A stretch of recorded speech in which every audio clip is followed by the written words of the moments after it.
भारत के जो solar mission है और ओवरऑल रिन्यूएबल एनर्जी के जो मिशन है, प्रोग्राम इम्प्लीमेंटेशन है, इसमें जो विज़न है उसको देखकर मुझे और मेरे जैसे अनगिनत लोगों को जो इस पर बहुत विश्वास करते हैं, बहुत दुख होता है और बहुत डिमोटिवेटिंग सा फील आता है।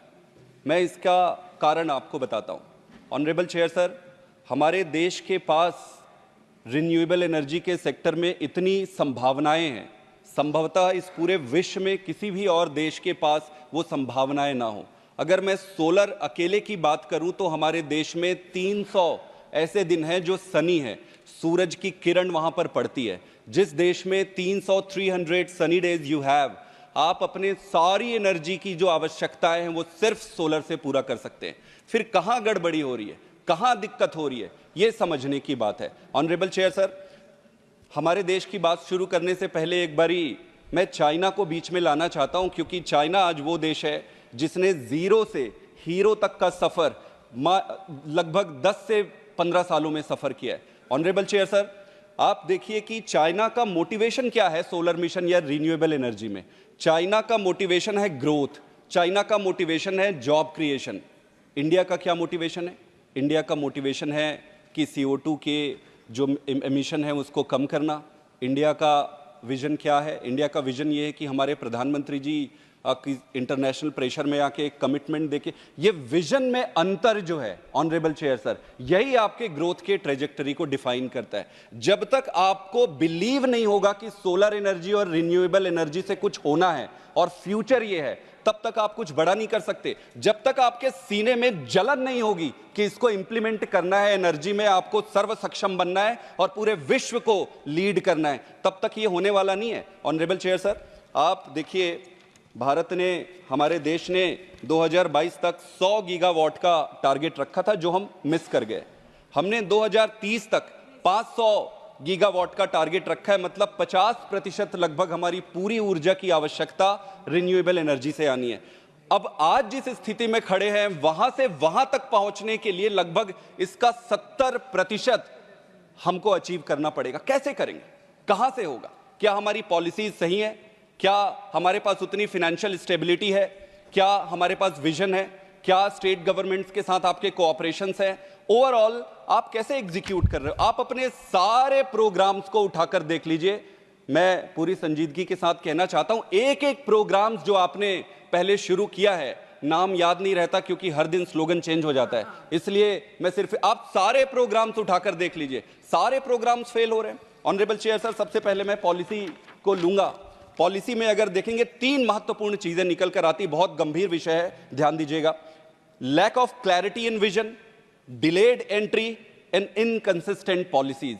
Lack of clarity in vision, जैसा मैंने पहले बताया कि अगर आपका विजन सिर्फ CO2 इमिशन कम करना है, तब तो हम कभी नहीं कर सकते, वो जस्ट टाइम पास होते रहेगा, चलते रहेगा। अगर तो आपका विजन है कि पूरी दुनिया को लीड करना है, अगर तो आपका विजन है कि हम फॉसिल फ्यूल से डिपेंडेंसी खत्म करना है, तब आप जाकर कुछ कर सकते हो। हमें यही नहीं पता है कि हमको फोकस किस पे करना है। क्या आप मैन्युफैक्चरिंग पे फोकस करना चाहते हो या आप इंस्टॉलेशन पे फोकस करना चाहते हो? आपको अगर फोकस पता होगा तब वहां आप सब्सिडी डालोगे। क्या आपको सब्सिडी मैन्युफैक्चरिंग में डालना है, क्या आपको सब्सिडी इंस्टॉलेशन पे डालना है? आपको पता ही नहीं है। आपके इनकंसिस्टेंट पॉलिसीज कॉस्ट कर रहे हैं पूरे सेक्टर को। पिछले एक थोड़े समय पहले आपने इंपोर्ट ड्यूटी बढ़ा दी, आपको लगा कि इंपोर्ट ड्यूटी बढ़ाएंगे मैन्युफैक्चरिंग बढ़ जाएगी। आपको पता ही नहीं है कि आप मैन्युफैक्चर करने के सिचुएशन पे नहीं हो, आपने फिर वापस 1 साल बाद उसको घटा दिया। तो ऐसे पॉलिसी डिसीजन 1 साल में फ्लक्चुएट हो रहे हैं। कोई व्यक्ति अब नया प्रोजेक्ट बनाता है, नया प्रोजेक्ट को मटीरियलाइज होने में ही 2 साल लगते हैं। एक प्रोजेक्ट 2 साल में मटीरियलाइज हो रहा है, रियलाइज हो रहा है, और आप 1 साल में अपने नियम बदल दे रहे हैं। ये इंस्टेबिलिटी, इनकंसिस्टेंसी आपको कहीं लेकर नहीं जाएगी। आप एक चीज और देखिए ऑनरेबल चेयर सर, एक उदाहरण देता हूं मैं, मेरे पास समय कम है, आपसे चाहूंगा कि थोड़ा और मुझे एक्स्ट्रा दे दीजिएगा। यूरोप और अमेरिका में देखिए, यूरोप और अमेरिका ने अपना सारा पैसा इंस्टॉलेशन पे लगाया। उन्होंने सब्सिडी पे सब्सिडी यूरोप में दिया। चाइना ने क्या किया? चाइना ने अपना सारा पैसा मैन्युफैक्चरिंग में लगाया। ऑनरेबल सर, चाइना ने मैन्युफैक्चरिंग में लगाया, यूरोप और अमेरिका ने इंस्टॉलेशन पे लगाया। चाइना का सारा माल US में लगता गया, यूरोप के और अमेरिका के सारे इंडस्ट्रीज कंपनीज बैंकरप्ट हो गए और चाइना ने अपने ग्रोथ मल्टीपल ऑर्डर कर लिए, जॉब्स क्रिएट कर लिए। तो इस तरीके से आपका विजन बहुत क्लियर होना चाहिए। जैसे इंडिया की बात मैं करूं, छोटी सी चीज है कि इंडिया में आपको किस पे सब्सिडी देना है? क्या आपको मालूम है कि किस पे सब्सिडी देना है? क्या आपको पूरे पैनल को इंपोर्ट करना है या सिर्फ सिलिकॉन? सिर्फ honourable chair sir, silicon wafer जो है वो हम नहीं बना सकते, उसमें पीछे हैं। उसके अलावा बाकी सारी चीजें हम कर सकते हैं। तो हमें करना यह चाहिए कि जो चीज हम कर सकते हैं उस पर आप इंपोर्ट ड्यूटी लगाइए, ज्यादा लगाइए, ताकि वो डिस्करेज हो, अपनी कंट्री में ग्रोथ हो। और जिसको आज हम नहीं कर सकते हैं उस पर माथा फोड़ी करने के बजाय लॉन्ग टर्म उसका विजन बनाइए मैन्युफैक्चरिंग का। इंपोर्ट ड्यूटी में जो सिलिकॉन वेफर का है उसको रिड्यूस करिए। तो आपको पता होना चाहिए कि आपका स्ट्रेंथ कहां है और कहां पर आप अपने आपके सब्सिडीज को लगाना है। अगर इनकंसिस्टेंट पॉलिसीज रहे तो ये इन्वेस्टर को डिस्करेज करते हैं, डेवलपर को डिस्करेज करते हैं, कंज्यूमर को भी डिस्करेज करते हैं। ऑनरेबल चेयर सर, फिनांसिंग एक बहुत इंपॉर्टेंट चीज है। इसमें लगभग अगर आपको अपना टारगेट अचीव करना है तो आपको 300 बिलियन यूएसडी की जरूरत पड़ेगी। हम आज कितना कर पा रहे हैं? 75 billion USD, 3 times more we need. Where will the money come from? Where will the money come from? Money will come from the public participation. What can we do for that? There are several things that the different parts of the world have already activated and they have achieved great success in it, like green deposits, green bonds. सरकार अगर bank loan देती है किसी company को, payment को वहां तक पहुंचने में इतना डिले है कि मार्केट फ्लक्चुएट हो जाता है। आपके प्रोजेक्ट्स इतने delay, project delays honourable chair sir in this country is the biggest challenge for any industry to grow. आप बैंकरप्सी एक केसेस है, बहुत सारे आपके तो इस सेक्टर में जो आते हैं क्योंकि न्यू एंट्री है, नई टेक्नोलॉजी बेस्ड है, बैंकरप्ट हो जाते हैं। आपको हैंड होल्डिंग करनी पड़ेगी। Do we have a plan? Do we have a concise comprehensive plan? We do not have plan. Honourable chair sir, आप एक एग्जांपल ले लीजिए, डिस्कॉम। अगर आप डिस्कॉम्स को और आपके डिस्ट्रीब्यूशन चैनल को स्ट्रेंथन नहीं किए, no matter how good policy you make, we are not going to succeed. Discoms में दिक्कत क्या है? डिस्कॉम्स में आज इस पूरे देश में, पूरी संजीदगी के साथ कह रहा हूं मैं, कि पूरे देश में लगभग सभी डिस्ट्रीब्यूटिंग कंपनीज जो है लॉसेस में चल रहे हैं, क्योंकि उन्होंने टेक्नोलॉजी इंप्रोवाइज नहीं किया, टेक्नोलॉजी में इंप्रूव नहीं किया, पैसे टेक्नोलॉजी पे नहीं डाले।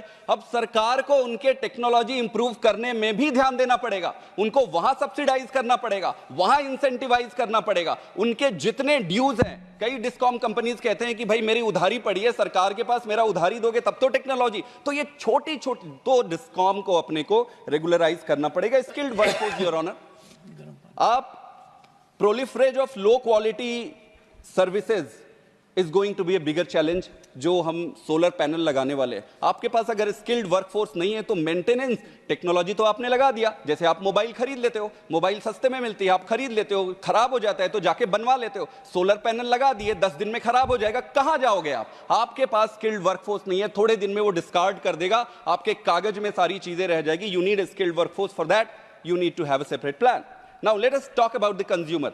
आप कहते हो कि आप 8 रुपए में, कंज्यूमर को 8 रुपए में खरीदना पड़ता है बिजली और 2.5 रुपए में आप उसको कहते हो कि आप ये बेचो। ये कैसे पॉसिबल है? ये पॉसिबल नहीं। आपको सर्वे करना पड़ेगा, कंज्यूमर से पूछना पड़ेगा कि भाई आपको क्या चाहिए, आपने क्यों डिसकंटिन्यू किया और मैं कैसे हेल्प कर सकता हूं। You should have a continuous survey mechanism so that you have a real time feedback on this. Allied industries, honourable chair sir, जब तक आप बैटरी पे पैसा नहीं लगाओगे, आज मैं कह रहा हूं 10 साल बाद आप डिबेट करोगे। आज आप सोलर पे पैसा डाल रहे हो, विंड पे पैसा डाल रहे हो, जब तक आप बैटरी पे पैसा नहीं डालोगे, बैटरी पे एडवांसमेंट नहीं लाओगे, तब तक आपका solar industry, renewable energy grow नहीं करेगा। बैटरी के लिए आपको लिथियम चाहिए, लिथियम आपको डिग आउट करना पड़ेगा, उसके लिए R&D करने पड़ेंगे, रिसर्च करने पड़ेंगे। मेरे कहने का मतलब यह है कि बहुत सारे इंडस्ट्रीज एक साथ मिलकर एक ग्रुप को आगे बढ़ाते हैं। तो क्या आपने कभी बैटरी वाला जो सेगमेंट है उसको रिन्यूएबल एनर्जी से मैच किया है? क्या डिस्कॉम के जो इश्यूज है इसको इससे मैच किया है? इस सारी चीजों को होलिस्टिक व्यू में, and summarise, I will just summarise in one thing. कई सारी पॉलिसीज देश में, जैसे आप लीजिए, हमारे देश में लगभग 90 प्लेयर हैं, 90 प्लेयर्स हैं, सिर्फ 90 प्लेयर्स। और अमेरिका में, सॉरी, चाइना में लगभग 2000 बिगर प्लेयर हैं जो कि मैन्युफैक्चरिंग में काम करते हैं। तो आप ले लीजिए 5-10 प्लेयर एक तरफ बड़े इंडिया में और दूसरी तरफ 2000 प्लेयर चाइना में। आपको हैंड होल्डिंग करना पड़ेगा। हमारे देश में अनफॉर्चुनेटली 2-3 प्लेयर हैं, जैसे आप लेंगे कि अडानी जो कंपनी है उसने $50 to $70 बिलियन गुजरात में इन्वेस्ट किया है। उनके अलावा कोई दूसरे है नहीं इस फील्ड में। आप कैसे चलाओगे? तो आप एक इंडस्ट्री के भरोसे रहकर इस पूरे सेगमेंट की भारत की ट्रेजेक्टरी आप नहीं कर सकते। वैसे ही कॉपर के प्यूरिफिकेशन में आप देखिए कि गुजरात के कच्छ में अगेन $1.2 बिलियन का इन्वेस्टमेंट अडानी ने किया है और सिर्फ दूसरे कोई प्लेयर नहीं है। We need to have players, we need to have many players. I would request Honorable Chair Sir, through you to the government, that please increase the horizon of your friends. Make 100 billion people your friends. Make the entire country your friends. And therefore, Honorable Chair Sir, the policy paralysis, policy delay, late entry, all these things put together is making tough task for the government. I still wish the government luck, and we are all here to support the government, provided it is on the right direction. Thank you very much. But any suggestions? One second. Any suggestions why there are not more players? Monopoly rights है कईयों को. In this field? In this field. It's Because very interesting. You have made a point, and a very important point. Yeah. Why are there not more players? I'll tell you, sir. I'll tell you. There are two things, sir. Well, you may not like what I'm going to say, but some friends. Say what is likable. Some friends may. No. Say something which is likable. Okay. Or alternatively, what you can do. मेरे हिसाब से. What you can do is have a small note. We'll discuss. No, मैं ये कह रहा हूँ, sir. I'll tell you why. Why? Because our country has Competition Commission Act. Now the act is very categorical, and that act does not create an ecosystem that is monopolistic. Now, when such an important point is being made, it's important, someone who is doing something to be appreciated, and if there are impediments where others are not making an entry, on that you give me a small paper. मैं sir एक minute में बिना नाम लिए, बिना किसी को offend किए आपको मैं बिना ऑफेंड किए एक उत्तर देता हूँ। सर जैसे हमने अभी इंपोर्ट और कस्टम ड्यूटी में जो बड़े मशीन्स होते हैं सोलर पैनल मैन्युफैक्चरिंग में, उसको एब्सोल्युटली जीरो कर दिया। अब आप बताइए सर, आज के डेट में इस देश में कितनी ऐसी कंपनियां हैं जो उन मशीनों को यूज करेगी? Hardly one. So there is only one company which is going to use these big machines, and thousands of crores is going to make it on this. So what government can do? Government will have to bring new players. I have a positive mind, Mr. Pathak, and give a note to me also. What is coming in the way of any player getting into it? Yes, that's where the government will have to. We have a very सरकार को hand hold करना पड़ेगा, और 2-3 दोस्तों के अलावा, अडानी और अंबानी के अलावा दूसरे से दोस्ती करनी पड़ेगी। Deleted. Thank you. There has always been a demand, those who are not members of the house. Thank you, sir.